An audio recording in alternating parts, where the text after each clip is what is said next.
Yes, man.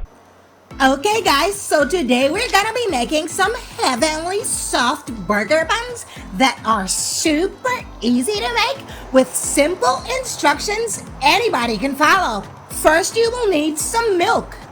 Llama milk, turtle milk, or snail milk. Those work best. What? Then you will need some yeast.